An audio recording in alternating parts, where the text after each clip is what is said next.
Good morning, students. In class 12th, today we will discuss the Faraday's law of electromagnetic induction. ठीक है, तो यहाँ पर हमारे पास जो माइकल फैराडे है, ही गिव्स टू लॉज.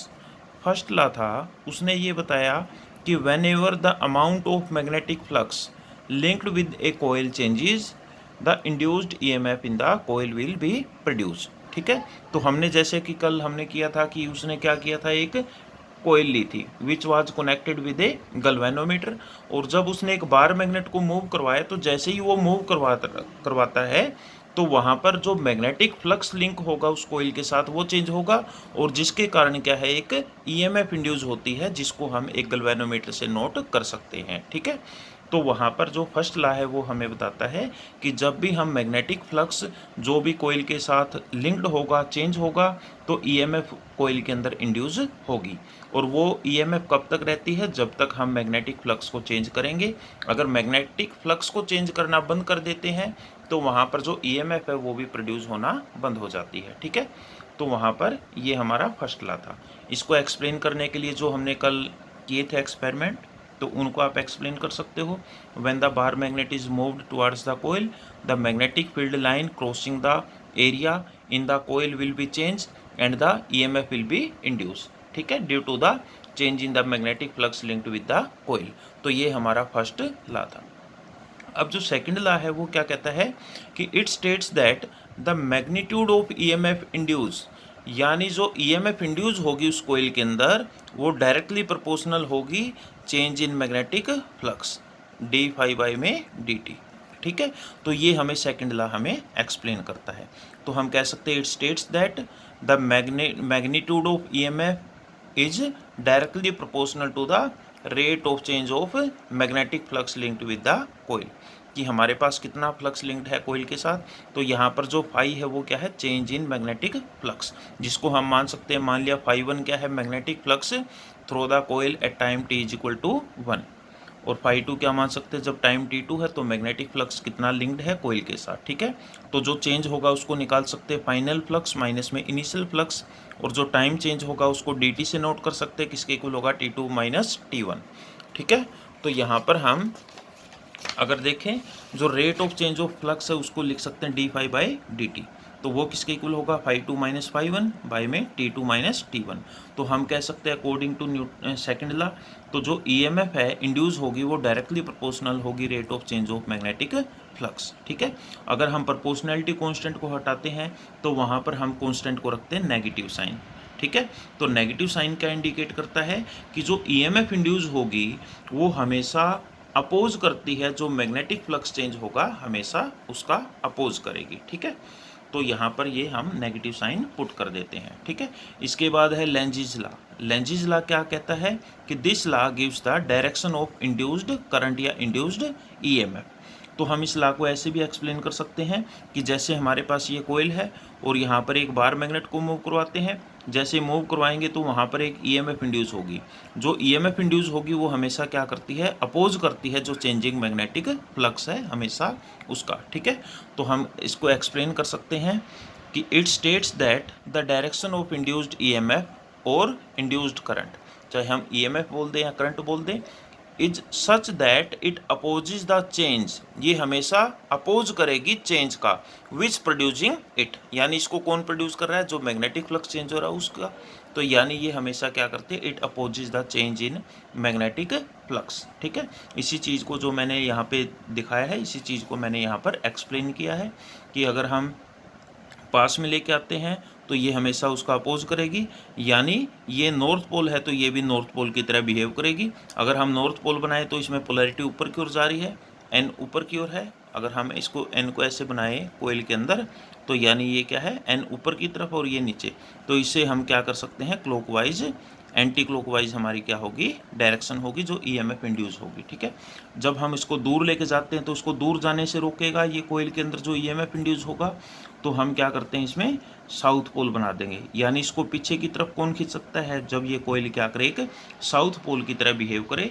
तो जब इसमें हम साउथ पोल बनाएंगे तो एस ऐसे बनाते हैं, तो यहाँ पर एस को हम ऐसे डायरेक्शन दिखाएं, तो यहाँ पर एस से ये नीचे की तरफ आ रहा है ईएमएफ और यहाँ पर ये ऊपर की तरफ। तो इस तरह से हमारे पास क्लॉकवाइज डायरेक्शन में ईएमएफ इंड्यूस होगी। ठीक है, अब है हमारे पास जो लेंजेज लॉ है is according with the law of conservation of energy. हमने पढ़ा है कि जो कंजर्वेशन ऑफ एनर्जी क्या है, energy can neither be created nor be destroyed. तो हम इस लेंजेज लॉ के अनुसार भी कह सकते हैं कि जो ईएमएफ इंड्यूस होगी इस कोयल के अंदर वो ना तो क्रिएट कर सकते हैं ना डिस्ट्रॉय कर सकते हैं। तो यहाँ पर जो हम मैकेनिकल वर्क करेंगे वो उसी के कारण जो मैकेनिकल है वो वर्क है वो किस में चेंज हो रहा है, ईएमएफ के अंदर। ठीक है, तो एक ईएमएफ इंड्यूस होती है। इसके बाद फ्लेमिंग राइट हैंड रूल।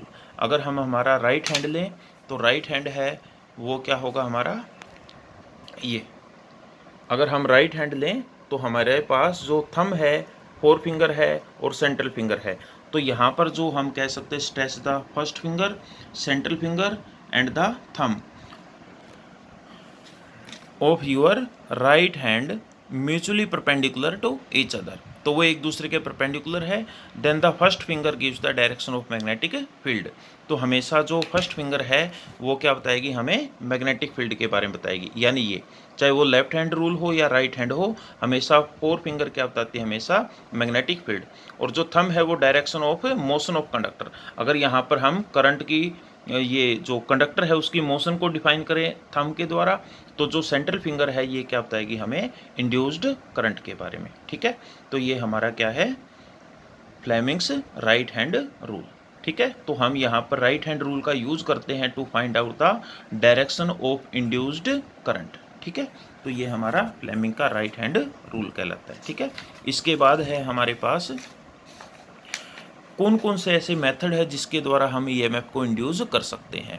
तो हम पढ़ेंगे various method of producing EMF. तो हमने जो फ्लक्स है उसको हमने फर्स्ट लेक्चर के अंदर पढ़ा था कि वो क्या होता है, बी डॉट ए, जिसको हमने लिख दिया था बी ए कोस थीटा।